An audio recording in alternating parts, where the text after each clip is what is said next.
నమస్తే, నేను మీ ఈశ్వర్. ఈసీఎస్ న్యూస్కి స్వాగతం. వార్తల్లోని ముఖ్య అంశాలు: వరంగల్లో అక్రమ నిర్మాణాల కూల్చివేత పనులు కొనసాగుతూనే ఉన్నాయి. బడాబాబులు ఎక్కడ పడితే అక్కడ చెరువులను పూడ్చి మరీ స్థలాలను ఆక్రమించి భారీ బిల్డింగ్లు కట్టేశారు.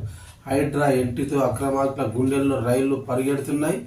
అక్రమ నిర్మాణాల కూల్చివేతలను కొందరు వ్యతిరేకిస్తుండగా మెజారిటీ ప్రజానీకం మాత్రం మద్దతు తెలియజేస్తున్నారు. హైదరాబాద్లో మధ్యాహ్నం 2 గంటలకు హైడ్రా కమిషనర్ రంగనాథ్ను జిహెచ్ఎంసీకి చెందిన బీజేపీ కార్పొరేటర్లంతా కలిశారు. హైడ్రాకు మద్దతు తెలిపారు. అలాగే కాంగ్రెస్ పార్టీలోనూ హైడ్రాకు మద్దతు పెరుగుతోంది. పలువురు ఎమ్మెల్యేలు తమ జిల్లాలకు హైడ్రా రావాలని, హైడ్రాను విస్తరింపజేయాలని సీఎం రేవంత్ రెడ్డిని కోరుతూ లేఖలు రాశారు.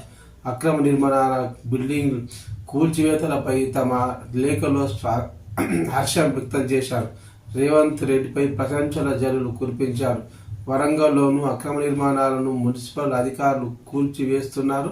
హైకోర్టులో 200 మంది కూల్చివేతలకు వ్యతిరేకంగా పిటిషన్ దాఖలు చేశారు. వరంగల్ దేశాయిపేట్, ఎంహెచ్ నగర్, చిన్న వడ్డేపల్లి చెరువు, ఎఫ్టీఎల్ బఫర్ జోన్లో నిర్మాణాలను అధికారులు కూల్చివేస్తున్నారు. వరంగల్ మున్సిపల్ కమిషనర్ నోటీసులు జారీ చేశారు.